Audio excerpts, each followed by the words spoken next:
Sundays at Sunny June, Book 2 by Blue Bastard, Chapter 4, Tuesday p.m. You said we've been friends too long. Having met the pony versions of our friends back in the human world, Sunset seemed to be at a loss as to why seeing a pony version of Octavia was making her brain malfunction. Excuse me, asked Octavia, tilting her head at the stupefied mare. Are you okay? Hello, after sunset, said Twilight, waving a harp in front of the pony's face. Ain't pony home? Uttered Summer, looking like she was going to pass out. And Siri blinked repeatedly and shook her head, evidently regaining her bearings. Octavia, opting to ignore the strange pony, instead decided to strike up a conversation with the princess. Anyway, Your Highness, it's good to see you. Likewise, Octavia. Though, you know me long enough to call me by name. Earpunk giggled. Sorry, Twilight. Lots of habit from dealing with one too many Catalan nobles. You know how rare it is to have ponies amongst the gentry who don't have swivel heads, right? Twilight nodded and added, no argument there. So what brings you to Ponyville? Meet you, Naira. We're going to finish up our musical composition for the Summer Sun celebration in 2 weeks. Princess Celestia has commissioned us for a musical piece on... Suddenly, Sunset came to her senses and runs over to grab Octavia by the withers, almost overcome with excitement. Tivy! She exclaimed. Oh God, do you know how great it is to see a familiar face? Wait. Who are you? Asked Octavia, confused at her face. I'm sorry, it's just that you reminded me of somebody I know. Somebody? Also, not a pony. Well, yes, this person I know has the same hairstyle as you and the same color eyes and, so, it's not like my main style is anything special. And also ponies have this kind of color, though I don't even know what the hairstyle is, and before Sunset knew it, her mouth was running a mile a second, and nothing she could do but watch helplessly as the words poured forth. And you also like butterscotch milkshakes and classical music and play the contrabass, only it really annoys you when people think it's a bass guitar, which is completely separate instrument that doesn't fit your refined image at all, and... Oh, I don't know who you are, but whoever I told you I'd go by, Tavi is both mistaken and somebody who clearly doesn't respect my cousin Octavia. Well, interrupted Twilight. You have a cousin with the same name as you? True, actually. I don't want to go into detail about it because of the results of weird family feuds involving you and your cousins being born simultaneously, blurred Sunset. Stunned and slightly unnerved, Octavia looked wide at the unicorn. Honestly, you're starting to freak me out a little. So you're far from the first pony who remembers a little too much from those music interviews, but you had your appendix removed when you were 11. Why, what now? I have no idea what an appendix is. Well, you have that scar that's... Sunset's unending spiel managed to be cut shortly after her mentioning Tavis's appendectomy, as she suddenly slapped with lightning fast move from Octavia. How do you know that? Gasped Octavia. Sunset wasn't sure why the gray mare was suddenly glaring at her fiercely with bright red cheeks. Yeah, Sunset! I told you to stop abusing those kind of smells! Interrupted Twilight, having watched the two ponies go back and forth like a tennis match. Her horn was lit up, and her head moved slowly back and forth as if something over Sunset. I do apologize, Octavia. My friend has a bad habit of using an obscure kind of, awareness spell to try to get ponies know better, especially since he really has trouble breaking the ice. Twilight gave her best way smile. Unfortunately, it tends to go over as well as what happened here. Oh, okay, replied Octavia, though barely less thinking for trouble. What? Wouldn't those kinds of spells be illegal? Seems kind of obvious how easily they could be abused for exploitation. I, only do it when I want Twilight. Sunset lied. Thankful Twilight was able to work her out of the hole she had dug herself in. Really, I know how to stop it. Totally my bad, Tavi. Octavia, if you please. Also, as much as I hate to leave this charming discussion, I do need to go meet with Lyra. So I'll talk with you two later. Bidding farewell, Octavia hurriedly made off on her way with a quickened pace. Sunset sighed in her feet. Wow, totally screwed the pooch on that one, didn't I? Twilight patted Sunset on the back. Yeah, you kinda did. If you're lucky, I experienced the same thing back when I arrived at that school. But She jumped only when I mentioned she got her appendix removed. It's not that big of a deal, is it? Twilight looked at Sunset with disbelief. Sunset? What's an appendix? Come on, they covered this in biology class. The appendix, formerly known as the definiform appendix, is a blind-ended tube connected to the cesium. Sunset face hugged as the fox suddenly came to her, and it's a facial organ in humans. Twilight nodded. Which means in ponies, it doesn't exist. But since she had surgery, think about the differences between bipedal and quadrupedal pie structures, Sunset. Sunset took a moment to process the information. Eli Season marked the sudden gas, and her face turned bright red. The scar... It's not exactly a place you want ponies to look, is it? Evidently, I can't say for certain. Even I didn't even know she had surgery, but... Sunset, Sarah groaned, trying to bury her face in her raised foreleg. What a great impression I must be making to you, Twilight. Can't even go a day without doing something wrong. Well, don't worry too much, since I'm guessing that's just like how you told me yesterday you and my human counterpart are living together.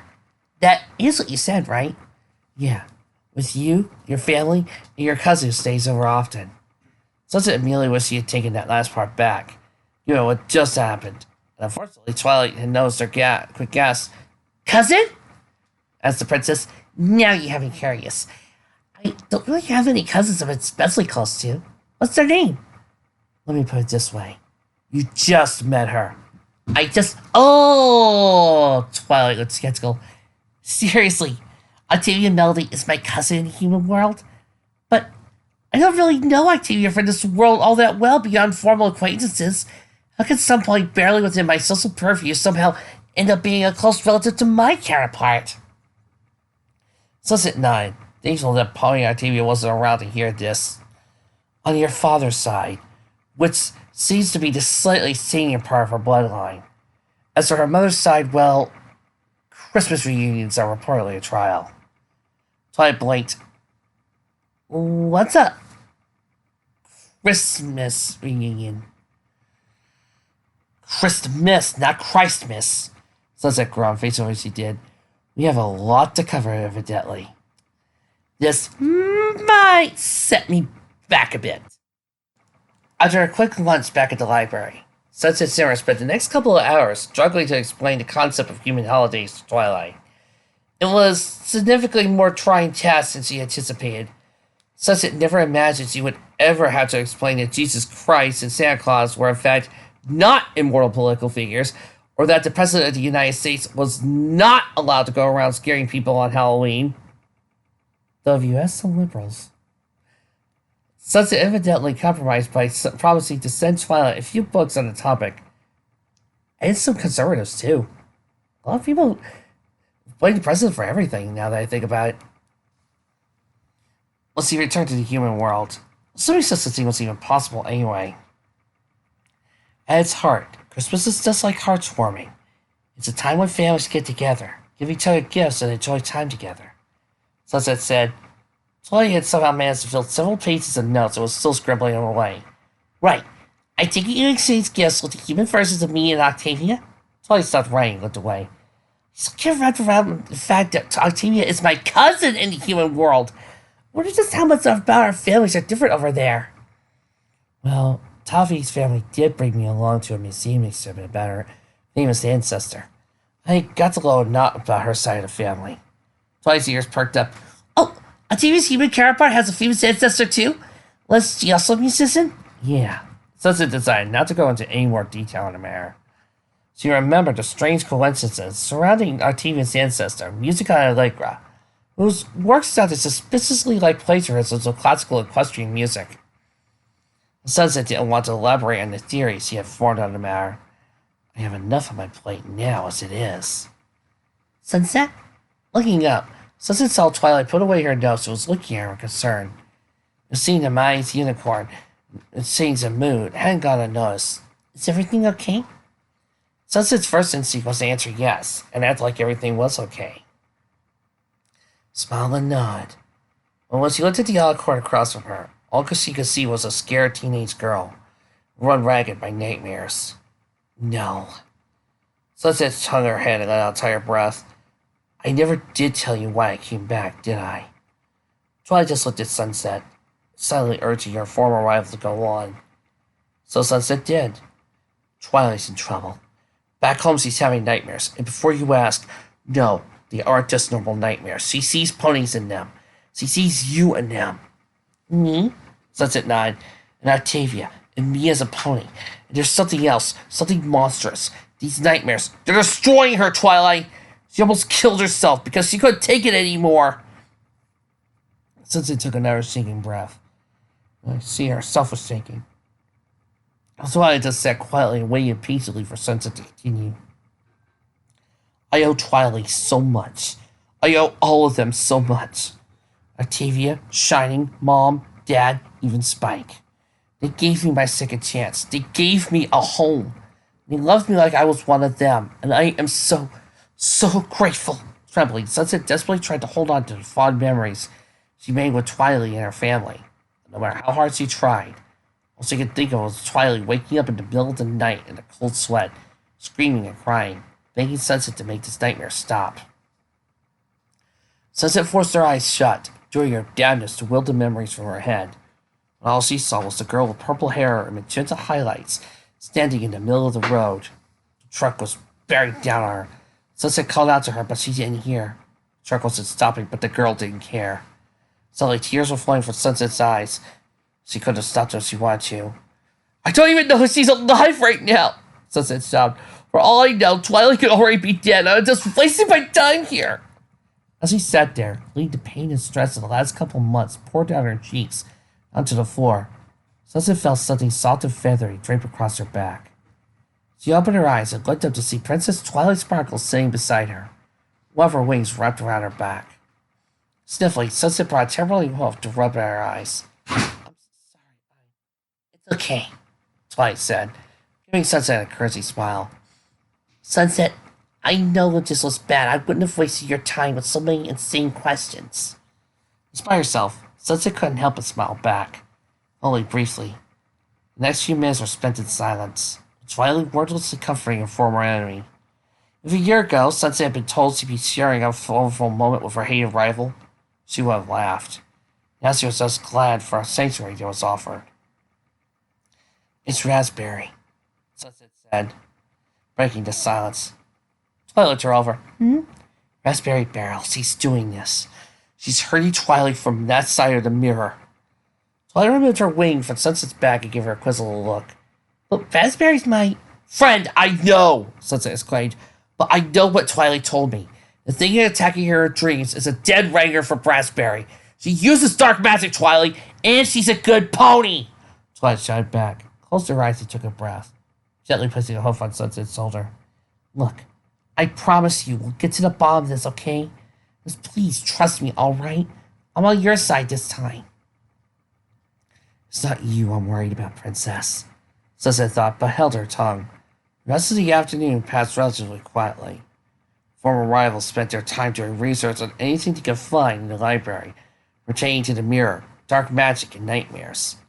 Sunset felt different now than when had Sunset previously spoke with Twilight. Sunset felt more loose somehow, like she spent a previous conversation with Twilight pressing a tight ball, and now she was allowed to stretch out. Sunset allowed Twilight to ask more questions about the human world while they worked. It helped to keep her mind off the grim possibilities of what was going on back home. Still, they didn't keep Sunset from brooding about her academic twin. Suddenly, Sunset remembered something Celestia had said when they discussed the same issue. Hey, Twilight, can I ask you a question? Twilight grinned.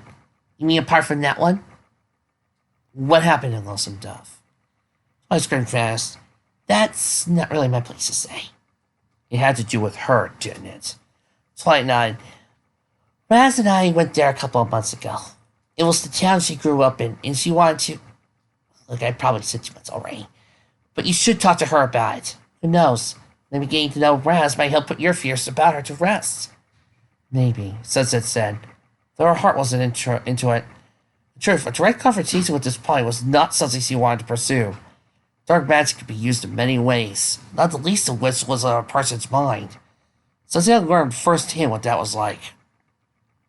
Conversation was Raspberry Barrel could end with Sunset suffering the same fate as Twilight. Or worse. No, Sunset would have to wait until she had more information on the mare before attempting to face her. But one look at the clock, and Jan told Sunset another story. It wasn't especially late, truth be told. But between waking up earlier than she was accustomed to, helping the Kings at Circuit Cube Corner, and pouring out her heart and soul in front of her former rival, Sunset was spent. Still, the day wasn't a total loss. She had learned a bit more about the pony that was haunting Twilight's dreams, and expected to be on the right track. Still, Sunset wasn't sure how she'd sleep tonight with so much weighing on her mind. So, after bidding Twilight a good night, Sunset made sure to leave the library and return to her cozy guest bed at Circuit Cube Corner. But as she turned to close the door behind her, Twilight stopped her. Hey, your sister's fine, okay? What makes you so sure? Sunset asked. Twilight smiled. Because she's anything like me. She's a lot stronger than she looks. That I know, Twi. Sunset said with a weary smile. That I know. As she walked away from the treehouse, the unicorn mentally added, Now's the time for me to be strong for her. Sunset surprised when she got to the corner and climbed into the bed. She slept like a log.